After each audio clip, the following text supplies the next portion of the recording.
gun fire to the studio mics. Tune in weekly, we're dropping the spikes. Analyzing every punch, every kick that lands. Maniacs in the game, playing with fans' demands. Ken's got the insight, Joe's got the flair. Mapping out the fights will take you anywhere. So grab your popcorn, buckle up tight. This is a Huddle Sports Network broadcast. You can find us on Roku TV, Amazon Fire TV, Facebook, and of course YouTube. Get all your NFL news here first. Oh, I love that intro, dude. I love that intro. What's up, guys? Back again, MMAniacs podcast. Joined as always, Bare Knuckle Ken. What's up, buddy? What's up there, man? Oh, dude, just finished training and feel like I got hit by a bus because I was training with that D1 wrestler from Missouri. I was just about to ask you, so how did you get your ass kicked today? Actually, I didn't spar today. Nobody was sparring after class. It was a white belt class because there was only 4 of us there in the morning today. I train in the morning. There's 2 classes.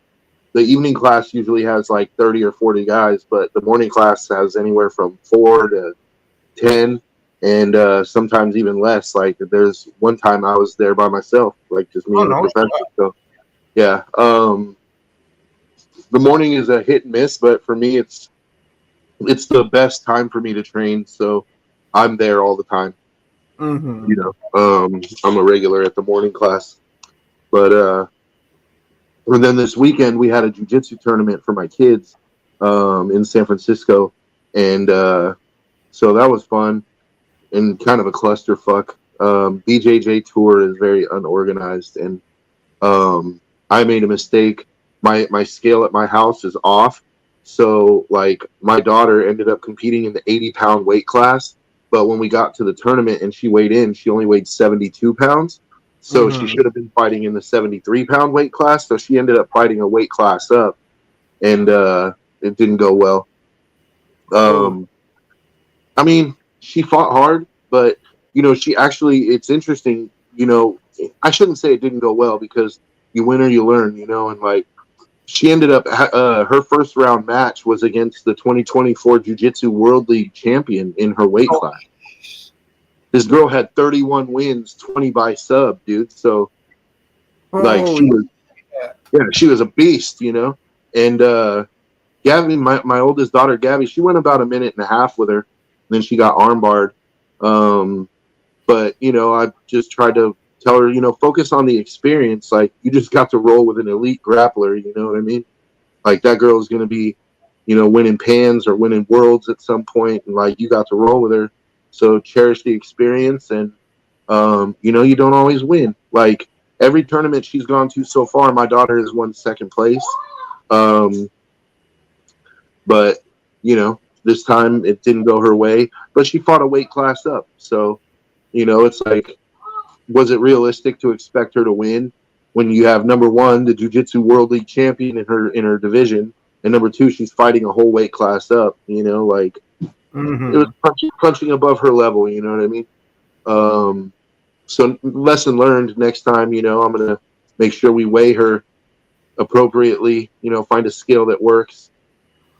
My other daughter won gold because there was no one else in her weight class, and so she waited like 4.5 hours for a match, for a consolation match, because the way they work is if nobody's in your weight class, they're like, okay, well, you can either take the medal by default or you can get a consolation match and fight for it. And if you lose the match, you get silver. If you win the match, you get gold, So my daughter was like, no, I want to fight for it. I don't want to, and I was proud of her for that. And she sat there patiently waiting for 4.5 hours. She's 8 years old. And she has, my daughter has attention deficit disorder. She hasn't been diagnosed, but it's just pretty obvious. Mm-hmm. And so for her to be able to sit there for 4.5 hours quietly and patiently, dude, there was still no sign of her getting a match. So I just told the guy, you know what, just give her the medal and we're going to go. My other daughter's already done competing, and I told her, you know what, you earned that one. You showed up, you weighed in, you were ready to fight for it. They didn't have nobody to fight you, so don't feel bad, Mm-hmm. Like, would you like to fight for the medal? Of course, but, are you going to go show it off to Professor? No, but, take it and it is what it is. Mm-hmm. Right. So Yeah. It at least showed that she had good sportsmanship with it, that she was willing to fight for it, that she sat around so long. So, hey, it's still good for her. yeah. And then so we were in San Francisco, so we spent the day in San Francisco, and then I got home just in time to turn on the card. And so the card was pretty decent. It kind of went the way we thought it would go, for the most part. Joshua Van, that Joshua Van Hoyval fight was awesome, dude. Holy shit. That Joshua Van is going to shoot up those ranks massively after what he just did to the number one contender. Well, it's funny you should mention that, because in the post-fight press conference, actually, so after his fight, after Pantoja's fight, they brought Van into the ring. So Van is getting the next title shot based off his victory over Hoyval. He was ranked number 12, fought the number one contender, won the fight, and now he's the next title shot. Like, that's going to be an interesting fight. It's going to be a war, but I kind of feel like it's too early for Van. I was kind of wondering that a bit myself. He's a damn good fighter. I am not taking anything away from him, and at least from what I saw in this fight, he looks like he will be champ one day. Mm-hmm. But you'd kind of like to see the guy have just a couple more fights before he gets his shot at the title. But I'm not going to argue with it. When you put on that much of a dominating performance against the number one contender, what other choice do they have then to give you the title shot?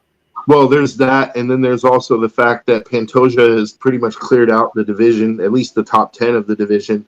There's only a couple guys he hasn't really defended against. You have Manel Kopp, who he's coming off some wins. Like, Manel Kopp would be an interesting fight because he's a really good stand-up fighter, but Pantoja is good everywhere. And Pantoja is just he's kind of starting to look like Demetrius Johnson, like he's just so dominant that he's just steamrolling guys, So I wouldn't be like, Pantoja said he wasn't really interested at going up to fight for the bantamweight belt. He kind of wants to, achieve greatness at flyweight. But if he beats Joshua Van, there's not really much left for him. Like, and I mean, can you imagine Pantoja and Merab? Oh, that'd be a good one. That'd be a good fight. Oh, yeah. I think Pantoja, the thing for Pantoja is I don't think he wants to give up the belt to go up and try to fight Merab, because, and it has nothing to do with being afraid of Merab or anything like that. It's when you're a champion, you get a certain pay grade. Like, so he's getting right now as a champ, I think it's like 250 or 300,000 a fight, like 150 show, 150 win, or a flat rate of like 300,000. And if he's the main event, he gets pay-per-view points. So, if he moves up and gives up the belt, does he still get the 300,000 per fight? I don't know. So maybe that's a consideration on his part, is like, is it worth going up to fight Merab for 150 grand when I could be making 300 fighting these guys at flyweight and I'm smashing them? Mm-hmm. Yeah, and then it's definitely not like you got a guaranteed win against Merab. That's going to be that's a hell of a guy to try to take the belt from. But I gotta say, I like Pantoja's chances against Merab. I'm not saying he's going to beat Merab. I'm just saying, like, to me, that's a fight of the year candidate. That's fireworks, dude. Like, Merab's pressure and constant, like, this cardio attack, the blitz. Is it going to work on Pantoja? Because Pantoja has the same kind of deal going on. I mean, maybe not. He might not have the same cardio level that Merab has, but Pantoja is the same kind of. He fights the same kind of way, right? Like, he's just pressure, and not just with wrestling, but he just never lets you breathe and just suffocates you, with his cardio. And he's got excellent striking. Excellent ground game. I mean, you saw what he did with Kai Kara France, you know, like, and Kai Kara France is, I remember I was telling you last week, Kai Kara France trained in Thailand, and then he went to Alexander Volkanovski's gym, in Israel Adesanya's gym. So I'm sure he trains with both of those guys. And so he's an elite level striker, but, you know, his ground game needs some work. And, you know, I think we saw that. Yeah. It seemed like once Pantoja was able to, once they got to the ground, Pantoja was just on another level. Yeah, I was gonna say, to me, Kai Kara France got completely dominated in that fight. Like that one, even if it wasn't a submission, to me was going to be a clean sweep throughout. Yeah, Kai Kara France just didn't have anything for Pantoja on the ground, and you know the thing with taking the belt from Pantoja is you have to be able to match with him somewhere. He's already beaten Moreno 2 or 3 times. Once when they were in the Ultimate Fighter flyweight division, the flyweight Ultimate Fighter series, and then twice. So he took the belt from him. But the thing is I actually, those fights were very, very, very, very close. I actually had Moreno winning the second one, or either the first one or the second one. I can't remember, but I had Moreno winning one of those fights, and the judges gave it to Pantoja. So it kind of put Moreno in a bad spot where, you know, they're not really in a hurry to give him another title shot.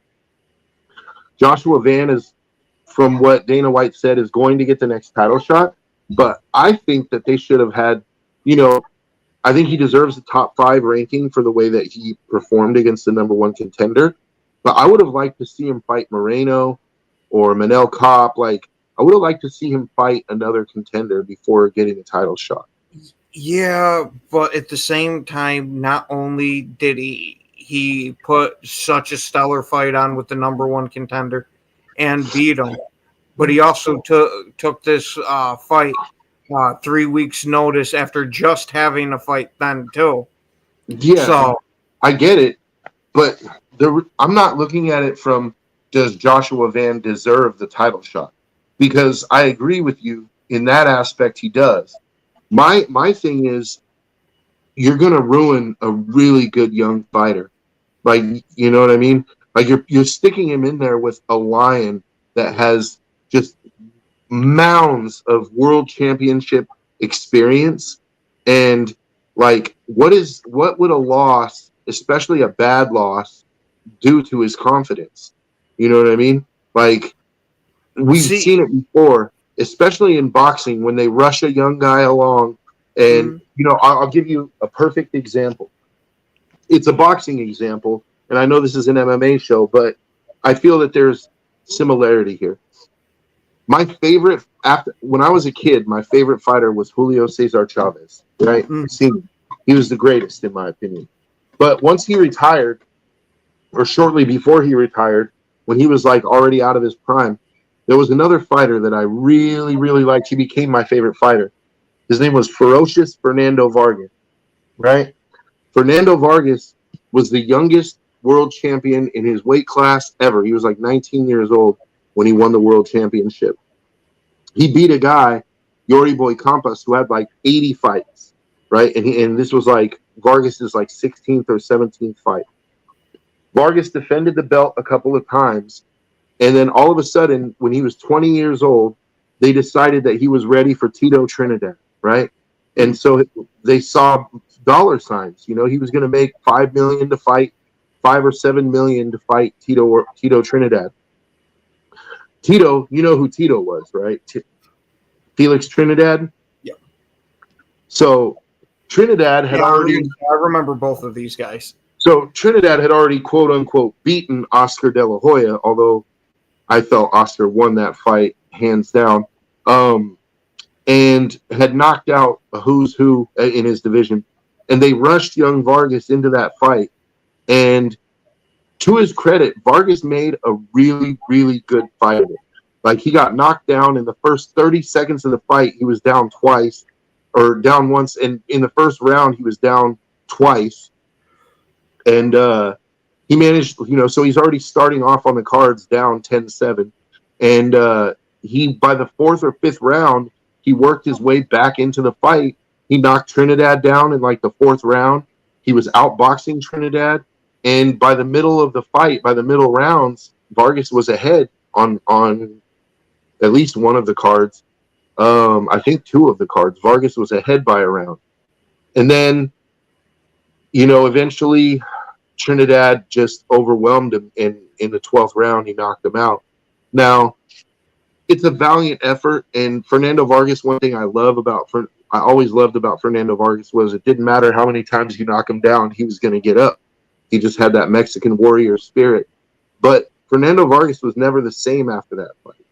Like, that fight took his chin, took his confidence, and from that point on, every big fight that he had, like, he lost twice to Shane Mosley. He lost to Oscar De La Hoya. He ended up losing to Ricardo Mayorga. Like, his career went downhill from there, and it's a damn shame because Vargas, if his management had just been smarter with him and really just built him up, let him get to 25, 30-0 before you throw him in there with Tito Trinidad. Like, I believe he would have wiped the floor with Tito. And not just Tito, I believe he would have beat Oscar. He would be a Hall of Famer, in my opinion. But he'll never make the Hall of Fame because they rushed the young lion in there against the older lion. And, the young lion wasn't ready to take over the pride, man. And so that's where I kind of feel with Joshua Van. It's like they're rushing him in. And what's a bad loss going to do at this point in his career? With the type of mentality that I gauged, granted, this was my only time of watching him fight live. From what I've gleaned from what I assume his mentality is I don't think that it would be too devastating for him to just lose. Now, if he gets totally outclassed and knocked right out immediately, that's going to hurt him because that's going to hurt anybody's mentality. But I don't think he'll get knocked out immediately. But what if he gets subbed immediately? Yeah, because that's a real possibility. Yeah, I think I still think he would kind of look at it as, I'm not supposed to be here yet, and I was still here and was still able to compete. To me, he kind of seems like he has that mentality about him, to where he'd kind of take it a little bit in stride, to where it's okay, I shot way above where I'm supposed to be right now, and look, I can compete with these guys. Yeah, I might have lost, but I can compete with them. But yeah, okay, but what if he doesn't compete with Pantoja though? That's my thing is, what if he goes in there and he just gets wiped in the first round? Like, that's the kind of thing that can shatter a fighter. Yeah. And I'm not saying that Joshua Van is mentally weak at all. That's not what I'm trying to say. What I'm trying to say is, as fighters have egos, man. You have to have an ego to be a fighter. You have to believe that you're the best at what you do. And if you go in there and you just get wiped, like you get wiped down in the first round, that's like, now maybe you're right. Maybe Joshua Van looks at it as, I'm playing with house money right now. Like, why wouldn't I take this title shot that they're offering me off of this win? I'm young. I still have lots of years left in my career. I can still become champion even if I lose. Mm-hmm. And that might actually benefit him, because having that attitude of going in playing with house money and you have nothing to lose, it can make you dangerous. Yep. Right? But there's a flip side to that coin as well, where it can make you complacent, where it's like, I'm not even really supposed to be here anyway, so it doesn't really matter. I still have lots of time. Even if I lose, it's not a big deal, I'm not saying that that's the mentality. I don't know, but I'm saying that it's one or the other can happen, right? Mm-hmm. And I just feel like they're rushing him in, very, very quickly. And To if I me, was the UFC, I would take some time and build a star out of him first. to me, it's not that they're rushing him in, so to speak. It's more that he happened to luck out and he's kind of forcing their hand. So, because this fight wasn't even supposed to happen, and he just came in as a fucking replacement fighter. So nobody really expected him to win the fight. They expected, oh, he might do good in that, and it'll move him up the rankings. But Actually, just so you know, he was the money line favorite in that fight. really, I was gonna say Yeah. because from what I was reading leading up to it was that they were expecting him to be competitive, but that was about it. That they weren't giving him much of a chance to actually win. No, according to the money line, he was a slight favorite in that fight, which I found to be really interesting considering, Royval's resume and Joshua Van. Joshua Van's resume isn't very deep, but I mean he's looked very impressive. His stand up is really impressive. His offensive ground game looked pretty good, like his ground and pound and stuff against Royval, but Pantoja is an entirely different animal. And so let's hope for the sake of Joshua Van that a really bad loss isn't going to derail his career, because I do think that a really bad loss is possible. Well, and we just saw what he did off of just a 3-week notice for training. Now imagine what he might be able to do with a full camp where he's actually dissecting his opponent the whole time and coming up with a real game plan. Yeah, but Pantoja gets that same opportunity. Oh, yeah. And so, like, put it this way, I'm not picking Joshua Van in that fight.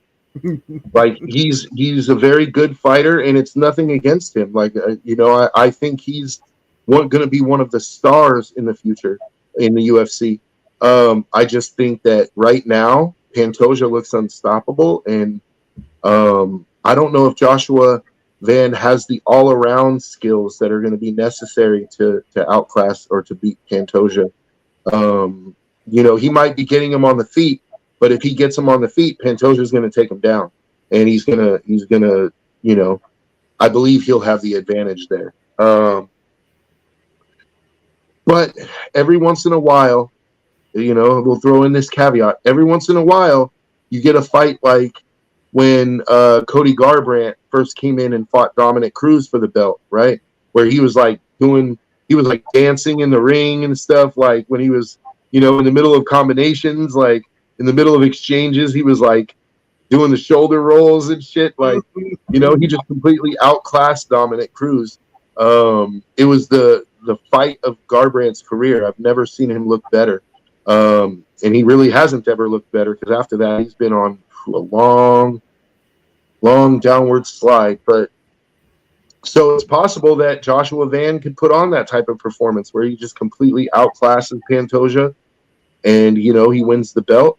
But it's so early in his career, I don't know how long he'll hold on to it if he does manage to get past Pantoja, because then he's going to have to fight the Morenos and the Manel Cops and, those kind of fighters. He's going to have to fight those guys. And I think Moreno is still young enough and good enough to win the belt again. Just, I don't know if he'll ever get another shot at Pantoja. So, Moreno is rooting for Joshua Van, for sure. And then, of course, we go to the main event, right? I mean, what can we say? Like, you picked Ilya from the beginning. I said that my mind was going with Ilya, but my heart wanted Charles. Like, I kind of had a feeling the way it was going to go, but I was holding out hope that Charles would be able to weather the storm, and that just was not the case. Like, that right-left combination that knocked Charles out, like, I haven't seen that wasn't even a full combination. He was out when that right hand connected. Yeah, but the left hand connected too, though. It Oh was just yeah, that oh Charles was yeah, already out. yeah. I was gonna say he was already napping by the time that left hand came through him. Yeah, but the left hand hit just right on the chin too, like right on the jawline. I've never seen, maybe not never, let's say, but it's extremely rare to see the level of punch accuracy that Ilia Topuria has. Like, it is just, it's uncanny how he finds that chin, and his punches are not looping punches. They're so tight, just compact, short punches that just find the chin. And yeah, Charles, I felt bad for Charles, man, but it's Ilia's time. Ilia's on an incredible run right now. I think people are kind of overhyping it a bit. They're saying it's like, he's like going to be one of the GOATs. I think it's a little early for that. Yeah, I was gonna say if he keeps on this streak a little bit more, then yeah, I'll be right there on that train too. Like I was on the train for him winning this fight, because let me tell you, he's made a major fan in me from the past few fights that he's had. In this one, over such a quality opponent like Oliveira, just stands out to me that he does have the possibility to be one of the greats for the UFC. Now, well, I mean, look at it like this. His last 3 fights, he knocked out Volkanovski, knocked out Max Holloway, knocked out Charles Oliveira. Like 3 Hall of Famers, right? Volkanovski, probably the featherweight GOAT. Max, the second place featherweight GOAT. And then Oliveira, who's the best finisher in the history of the UFC. The best submission finisher in the history of the UFC. Interestingly, after the fight, I'm sure you saw that they called Patty up into the ring. Oh yeah. Have you seen the videos of his reaction from the crowd when it happened? Okay. No, I haven't seen Patty's reaction to the knockout. Go watch some of those videos there, because when they pan over and you see Patty, he has, for the first time that I've seen, almost a nervous face on him. I swear to God, if you look at it, it's like, holy shit, like he realized, wow, this guy really does hit like a mule.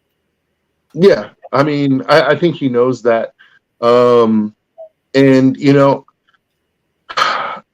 I would make Patty fight one more time, but the fact that they already did the face-off, even though Dana White in the press conference said that he didn't like that and that he didn't want that, but I mean, you can't do the face-off and then not do the fight. Ilia really wants the fight. He really does not like Patty, and Patty does not like Ilia. Which one? Because didn't they end up one of them throwing a water bottle at the other one not too long ago? Yeah, I don't know the whole history behind it. I just know they don't like each other, and they haven't liked each other. Yeah, I'm pretty sure at one of the other fights that there was, when they were at the hotel or something like that, it might have been Ilia had thrown a water bottle at Patty or something like that. I'm not 100% sure exactly which one it was, but wow, that's going to lead to a pretty interesting lead up to the fight, because I love when you get 2 guys that actually hate each other when they're going into it, because that's when you get some of the best press conferences. It's nice and all the sportsmanship and all that, but it's a lot more entertaining to see a guy say, "I'm going to beat the shit out of you and take your soul," than, "Wow, this guy's a really good fighter. This is going to be a good match." Yeah, that's great for sportsmanship, but the other one leads to a hell of a lot more views. Well, I don't disagree. Ilia has been nothing but respectful to most of his opponents. With Patty, he's already said there is no respect. There is no It's not just business. With him, it's personal.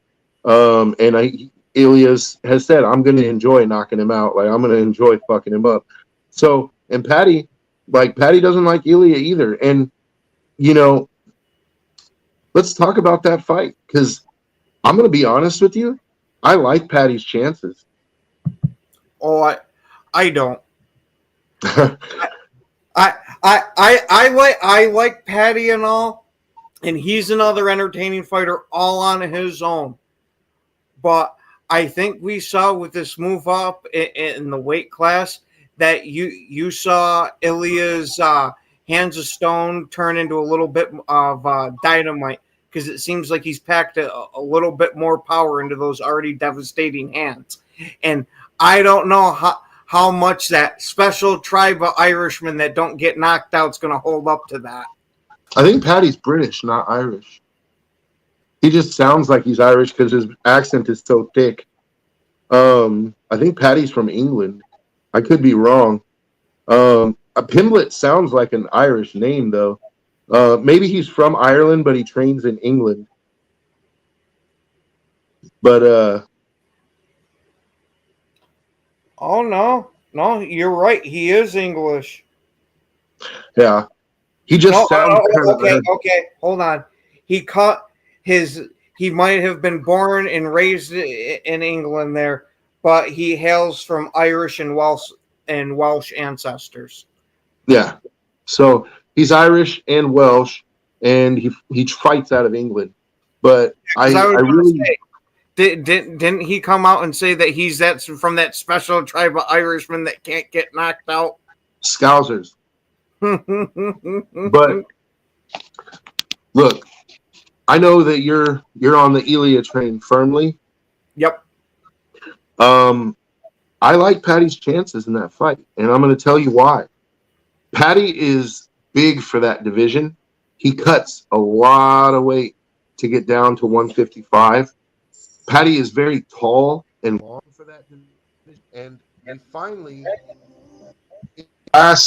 in his last fight with Chandler, we saw Patty finally start to use kicks.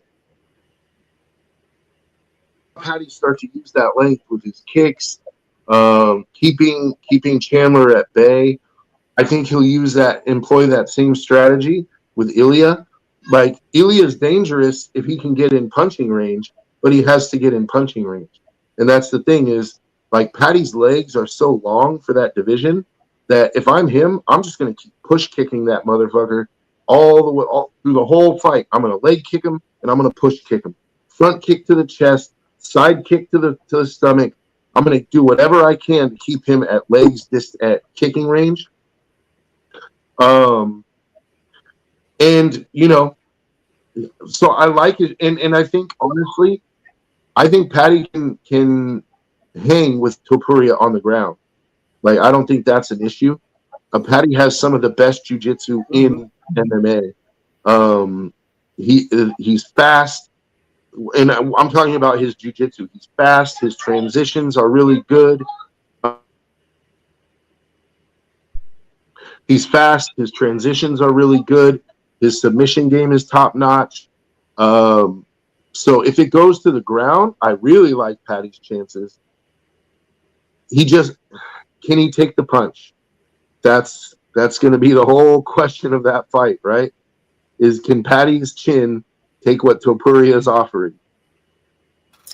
Wouldn't it be funny, though, if Topuria lands those bombs and he can't knock Patty out? What if Patty's right? I was gonna say, if he's right and he can't be knocked out and he can eat those punches, I will completely and utterly reverse course, and I will be singing Patty's praises from the rooftops at that point.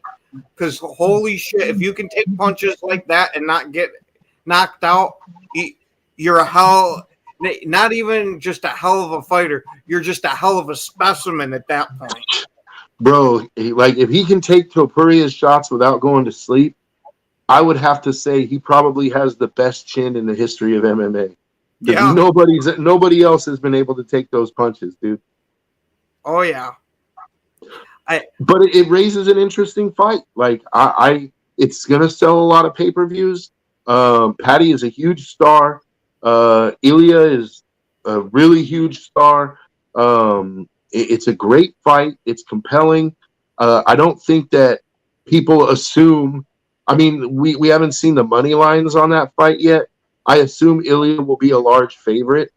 But I think, what's that?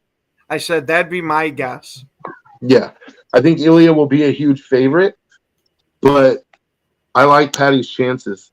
I really do. I just feel like he might pull a little luck of the Irish there. You know what I mean? But this opens up, because we talked about this about a month ago. This opens up interesting possibilities for the 155 division too, because with Islam up at 170, right? And the UFC just said that Islam is not getting an automatic title shot at 170. Yeah, and I did also hear too.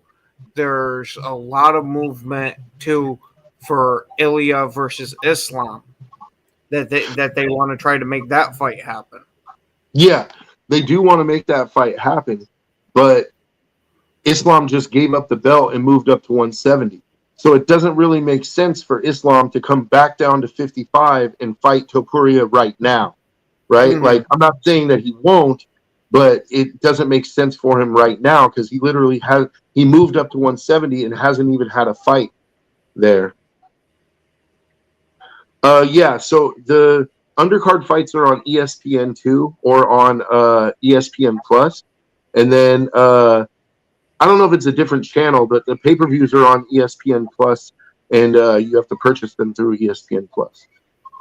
Or you got to sail the 7 seas. Yeah, or you can sail the 7 seas. Yar. Anyways. Not that we're advocating for doing anything like that here.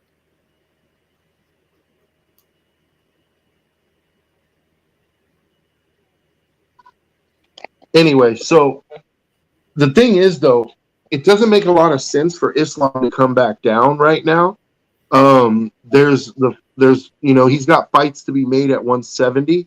They'll probably have him fight a contender before fighting Jack Della Maddalena. I'll give you one interesting fight right off the top of my head. Actually, I'll give you two at 170 that make a lot of sense. Islam versus Ian Machado Gary. I think that fight's compelling. Or Islam versus Shavkat. Islam versus Shavkat Rachmanov. Yeah. That would be a very interesting fight. You got the Dagestani versus wherever the hell Shavkat's from. Like, I think he's from like Uzbekistan or Turkestan, or I think he's from one of the stands. I'm not sure. Can you look that up? Where is Shavkat from? Hold on. He might be from Russia itself, like from Siberia, but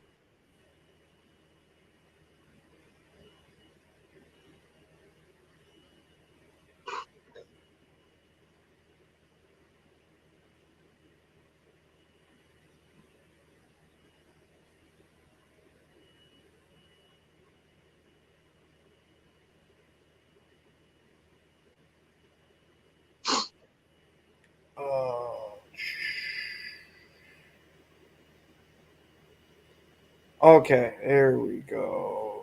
Yeah, Uzbekistan. Yeah, so he's from Uzbekistan, right? So you got Dagestan versus Uzbekistan, and I don't know. That's a very compelling fight. I like that fight, Islam and Shavkat.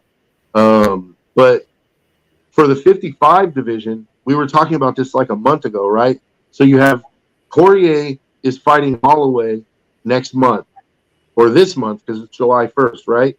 That's the next card, I believe, is Poirier and Holloway. Yeah, I'm pretty sure. Hold on, let me see. Yeah, I think that's 318. Yep.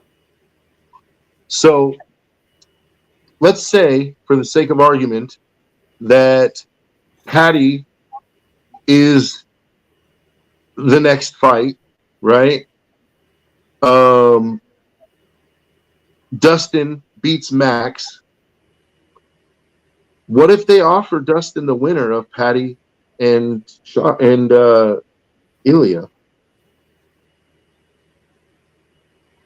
I think those are both really interesting fights. Yeah, Like, it's definitely interesting fights and all, but I don't know if you're going to be able to coax Dustin out of retirement. From everything I'm hearing from him, it's almost like he's kind of made peace. That this right here is my final fight. This is how I want to go out. That I don't know if he's going to want to reverse course on that. you know, a title shot has a way of Yeah, convincing guys. And think about it. Like, would he come out if Charles had beat Ilya? Would Dustin come out for a fight against Charles? I don't think so. We've already seen that fight. I think Dustin knows that he really can't beat Charles when it comes to the jiu-jitsu game. but if Ilya wins that, do you really think Dustin wants to be another scalp on Ilya's wall? Because him being another legend there, and after seeing just what he did to Oliveira, and especially if he ends up taking out Paddy Pimblett, that that might be a little more than the old guy wants to deal with at his age. You know what? I think Dustin welcomes that fight. I think that's just the kind of fight, because for the first time in a long time, the 155-pound belt isn't held by the world's greatest grappler. Like, Ilya can grapple, but he's not the world's greatest grappler. Like, he's gonna stand up with Dustin. Because he's rightfully so. Ilya feels he can knock out anyone, right? So that fight is going to be a slugfest, and I like Dustin's chances in a slugfest. I really do. Dustin has sneaky good boxing, and he has knockout power as well. Can he take the shots that Topuria is going to throw? I don't know. But to me, this is the best opportunity that Dustin's ever had at the title. Like, I know that he's had title shots before, but going in against Islam, Khabib, and Charles, he was like, nobody really gave him a chance because of that elite level grappling, right? This is the first time where I don't look at Dustin as being kind of out of his league when it comes to that. Like, I do think that this would be his best opportunity ever to win the title. And if he doesn't win it, he doesn't win it. I mean, he's going to march off into the sunset anyway. If I was the UFC, which I'm not, of course, they're going to make their decisions. But I would have Patty fight one more contender. I would have him fight Justin Gaethje, because I think that's a very entertaining fight. Justin Gaethje, they just made another fight with him. Who the hell was it against?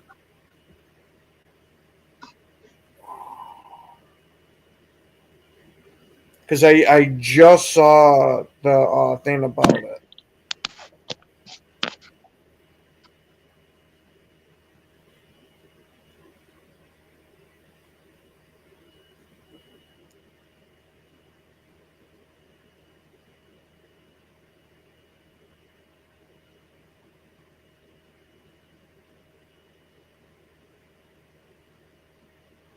Oh, okay. No, the rumors were that it was going to be Paddy Pimblett and Justin Gaethje, but Paddy Pimblett just shot them down yesterday. And what did he say? Hold on, let me see exactly what he said. What he said was, "You're mad if you think I'm fighting in August." Because it was for that he was going to fight Justin Gaethje as the co-main in 318. Yeah. So, yeah, I don't see that happening either. But I do think Gaethje should be next for him. I think that's a very compelling fight. Give Paddy the real chance to build himself into a superstar.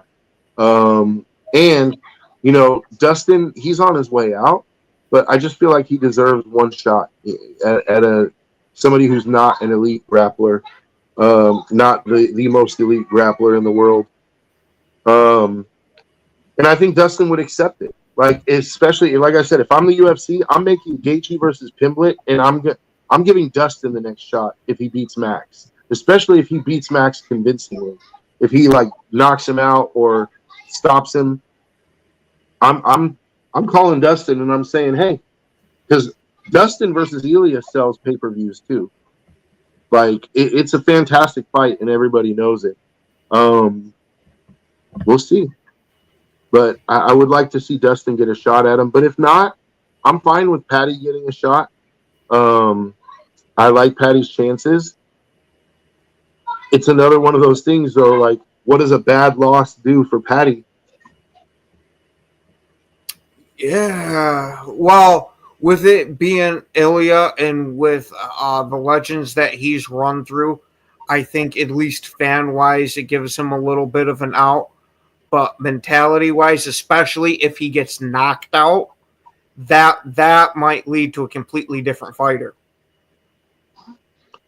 Yeah, it's kind of the same deal with Joshua Van, except that they've taken longer with building Patty up. But yeah, if he gets just ridiculously KO'd, it's not. Yeah, if he gets knocked out like Oliveira just did, that might be the end of Pimblett as like a superstar. Yeah, I agree. I think that could be the end of his superstar run before it even gets started, which is why I said I don't want to see that. Like, I want to see them build Pimblett into a legit star. And that very well could be why Dana White was so pissed about that face-off, because he's trying to milk it a little bit, give Patty an extra fight or two, and kind of bring him up a little bit more before he goes and shoves him into it. Yeah, I agree. And I think Justin Gaethje is tailor-made for Patty because he's going to come forward, he's going to box, and Justin Gaethje is really not that good on the ground. He has good wrestling, but he has no real jiu-jitsu to speak of. Justin will get strangled if that fight goes to the ground. Like, Patty will dominate him on the ground. I really believe that. And that's not a knock on Gaethje. It's just he's never been a jiu-jitsu guy. Mm-hmm. He's always been. Gaethje has certain things going for him. Training with Trevor Whitman, his striking got really good. He's got excellent leg kicks. Some of the best leg kicks in the business. Gaethje's leg kicks they're highly underrated in my opinion. And I don't think he uses them as much as he should. He uses them, but I don't like if I had leg kicks like Justin Gaethje, I'm gonna kick your leg until it falls off, dude. Yeah. You know what I mean? Like, I'm gonna leg kick you 15 times a round. Like, you're gonna be by the second or third round, you're gonna be on one leg. You're gonna be hopping around that octagon, dude. Like, I'm taking your leg with me. Justin's gonna come forward. We know that. I like Patty's chances against Gaethje. Again, the length, the way that Patty's striking has looked, especially against Chandler. I know Chandler is kind of washed, but I like the way that Patty dictated range in that fight. I like the way he used his knees and his kicks. I think he beats Gaethje, if I'm being honest. But if it's Ilya versus Patty next, I'm fine with it because sweep the leg. Exactly. It's like you said before. I agree with you that bad blood fights, although it's not what I want for every day because the shit talking gets old after a while. But every once in a while, you need a good, like, bad blood kind of fight where two guys just hate each other and they want to go in there and fucking slug it out. Absolutely. Right? I 100% agree with you there. Like I was alluding to before when I was saying that the sportsmanship and all that's all nice and all that. But every once in a while, you just want to see two guys that absolutely hate each other fight in that octagon. And just slug that shit out, dude. Yup. Yeah, like, they're going to bury the bat. And see, the thing is, they don't like each other enough. I mean, usually when two guys really don't like each other, they get in there and it kind of gets squashed. You know, after the fight, it's like, okay, we fought. There's a winner and a loser, and they bury the hatchet, right? I kind of feel like there's a distinct possibility that animosity goes beyond their fight. Yep. I can totally see that. I could see it if Patty, if he doesn't get knocked out horribly, or if he can bounce back from it, that you might be able to get a rivalry out of this shit. Yeah. I think if Ilya flatlines him like he did Charles, I think the rivalry or the hatred is over. You know, how are you going to continue to talk shit to a guy who flatlined you, right? But if I was going to say it's real hard to talk shit when you're taking a nap. But if that fight is close, if Patty makes a good showing for himself, I do think that there's a real chance that rivalry continues and those guys still hate each other after the fight. And I agree with you in another point too. I think the press conferences are going to be classic television, dude. Especially Patty, because Ilya has always been respectful. We'll see what kind of shit talking he has, but Patty is a shit talker, dude. Well, I was gonna say they might need to make sure they got them nice and separated, because as you see from that face off, Ilya's not above just shoving the guy around. Man, but Patty is gonna be talking big shit, dude. Oh yeah. Now, hold on. We've seen what Ilya does to somebody when he respects and likes them. Can you imagine that once you got that extra fuel of Patty's just been in your ear talking shit all these weeks long leading up to what he's going to want to do? You know what? So there's a caveat with that. There's two sides to that coin, man. Like McGregor, and I'll give you a perfect example. McGregor versus Aldo, right? Like, so let's go back for a minute. Ilya, most of his fights thus far, all of his fights in the UFC, he said it's all business, right? It's just, even with Charles, I really respect the guy. He's a great human being. It's just I have a job to do, and I'm just going to go in there and do my job. And Ilya does it with precision, with professionalism. Like, he's really, really good at what he does for his job, right? But if you add the animosity in there, it has the potential to make a guy reckless, to make a guy like, have you ever been in that situation where somebody has talked so much shit to you that it takes you out of your game to where you just want to hit this guy so bad that, you know, you want to hurt this guy so bad that you're willing to take risks or do things that you wouldn't normally do? Oh, absolutely. It's all offense and no defense at that point, and the best way to block a punch is with your face. See, that's what I think about. Is like, I think for Ilya, as much as he dislikes Patty, I think he should try to keep it professional and view it like any other fight. Just go in there and do your job, because he's very technical when he does that.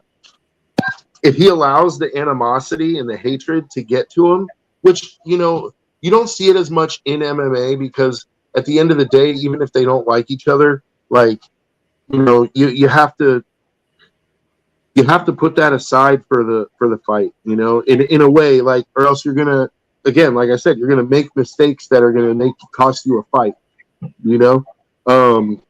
You can really not like a guy but stick to a game plan, right? That's what I can kind of see with Ilya, is that's not going to knock him too far out of his game plan. That he might be trying to put a little extra on his punches, but I think that might be it as far as Ilya is going to go, from him being more of a reserve type of guy. See, but now I'm going to go back to that example I brought up. Conor McGregor versus Jose Aldo, dude. So you remember how much shit McGregor was talking to Aldo, dude. Like, he went up, remember at the press conference, he grabbed Aldo's belt and he was holding it up. Oh, yep. You know, he talked about Jose being a pullout artist and like all this stuff, dude. And by the time that fight came, and plus the thing was, McGregor, like, he talked all that shit, but the fight wasn't even made yet. And so he trolled and dragged Aldo. He dragged Aldo for a whole year at least before that fight finally got made, right? And by the time that fight happened, what did you see? Jose Aldo rushed in, all reckless, trying to hit that right hand. He got the left hand put right on his chin, and he was out in 15 seconds. Now, I'm not saying that Patty's going to do that to Ilya, but what I am saying is that if Patty can talk enough shit and the right kind of shit to get into his head, because Aldo by that time was a seasoned fighter. Like, he had 30-something fights already. Like, Aldo was, you wouldn't think that shit talk would bother Aldo, right? Like, he's heard it all before. But McGregor got under his skin, dude. And Patty seems to me like the kind of guy who could get under somebody's skin. Like, you know, especially if you really believe that you can beat the guy or that you will beat the guy. Like, I believe 100% that Ilya believes he's going to smash Patty, right? Like, I don't think he has any doubt in his mind. So to have this little weasel like that, you know, in your eyes, like this little shit talking bitch talking all this shit, and you're just like, okay, dude. Like, when we get in the ring, I'm gonna fucking kill you, you know? But that can backfire, dude. That's all I'm saying. And so we will see, I guess. If that's going to be the fight, that's going to be the fight. I love it. The bad blood, the press conferences are going to be classic. Like, probably the best we've seen since McGregor Diaz, you know? Like, really good press conferences and really good shit talk. And then, you know, again, we got Dustin coming up. There's still options at 155. And then, I mean, we haven't talked about this fight lately, but it's coming up very soon. Dricus and Hamzat, dude. I mean, you and I have been talking about that fight for how long now, and it's finally made, and it's signed, and it's ready to go, dude. Like, I mean, how do you feel now, a couple months away? We haven't talked about that fight for a couple months, or probably like a month and a half. How do you feel about that fight right now? Because I believe that fight is in August. Yeah, that's the one that's going to be August 18th. I'm pretty sure that's the date. But I'm still going with Dricus on this one. Really? Yeah. Another one that I think it just has such an outstanding stand-up game that I got a feeling that that's where it's going to be decided. Man, look, I've said it before. Every time I've doubted Dricus, he's come through. Mm-hmm. And so when I, you know, it's like when the fight got made, I'm like, dude, I'm done doubting Dricus. But I'm doubting Dricus. Like, honestly, dude, I really believe Hamzat is just going to just steamroll him, dude. Like, I think Hamzat's going to run across the ring and take him down, and it's I don't know, Brent. I mean, it's good that she's ready now, but, you know, there's two ways that could go. You could either shoot your wad early and then you completely like blow the fight, or you just achieve another level of readiness where, you know, if she feels ready now, that's good because she still has a whole nother month to train. So, well, there is everything down. Yeah, there is also such a thing as overtraining for a fight. And we've seen a couple of guys do that over the years, but unfortunately, we have hit that time. We want to thank everybody for watching. Thanks for commenting. We will see you next week for another episode of MMAniacs.